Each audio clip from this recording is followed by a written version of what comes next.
So guys, we're here at the Estate and Watch Show in Vegas, which is one of the largest jewelry shows there is. We've got JCK coming up, and this is where we go when we find a lot of the deals that you're not actually see in any of our stores.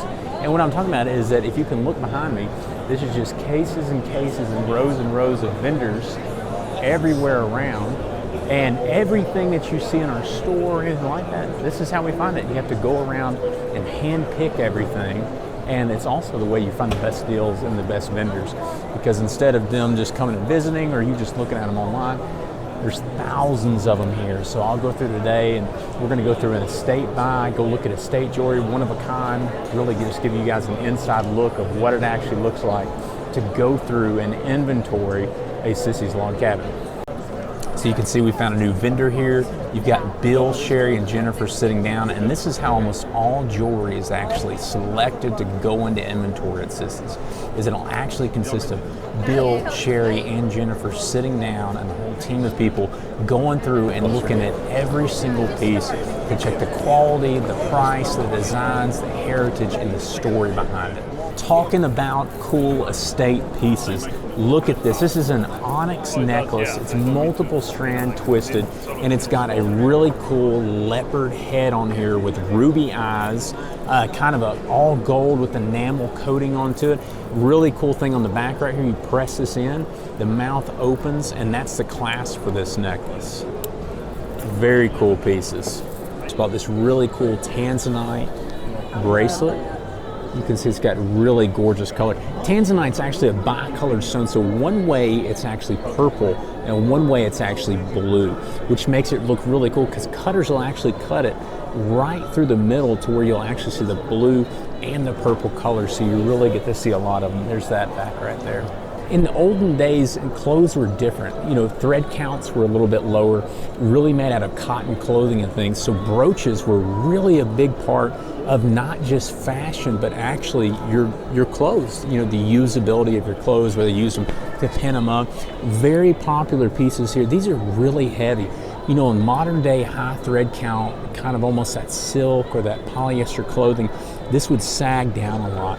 One thing that we'll do a lot with these brooches, if you do ever have any of them, is take this back pin of it off and then re-bend it and then put it onto a bangle. These are really gorgeous here. You can see them with different sapphires.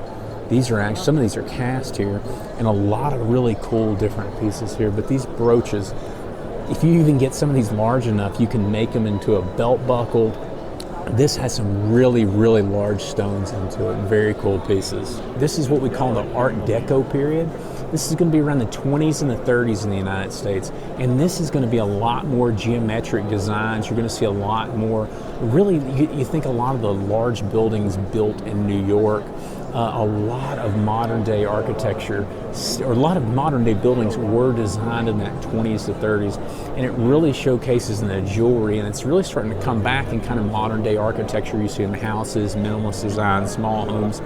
And that's really what you get in the Art Deco period. This is a really cool one. This has got emeralds and diamonds and kind of that geometric look. You can see right here we've got emerald cuts in the centers, surrounded by actually emeralds, and then round brilliant cuts or round cut diamonds actually micro paved into the side there. A lot of different designs on these. These are really comfortable to wear. They're actually pretty sturdy too. But this Art Deco period to me is one of my favorites because, you know, I think it was a time right in between World War I and World War II. You had a massive amount of innovation, not just manufacturing and industrialization, but also design and jewelry manufacturing, different methods of making, anywhere from stamped platinum. A lot of pieces in this era are timeless. They last, you know, something you can pass down for generations, and really always stay in fashion because the designs are very simple. And this is another really cool piece here. This is actually a snake with a magnetic clasp and a wood inlay where it opens like that. It goes on, it's a bracelet. And another thing I wanted to show here was coral. Now, coral's actually gone on the endangered species list, and by 2050, they're predicting almost 90% of this is going to be gone. It used to really be shown in a lot of estate jewelry. You can still get it in jewelry, it just has to be made before it was moved to the endangered species list. And as you can see here, we've got quite a bit of it to go through there and look. if you were to just go through here and look at it, you couldn't even tell that it is quote. It's very high polished. This one has kind of like enamel around the side with a diamond ball on the top. It's a really cool piece here. All right, so you can kind of see shows are full on work all day long. You look at Sissys, we have over 15,000 SKUs, and every single one of them is hand picked. So somebody in our corporate team's hands have laid on it, felt the weight of it, felt the heft of it, checked the diamond quality, the pricing, everything on it.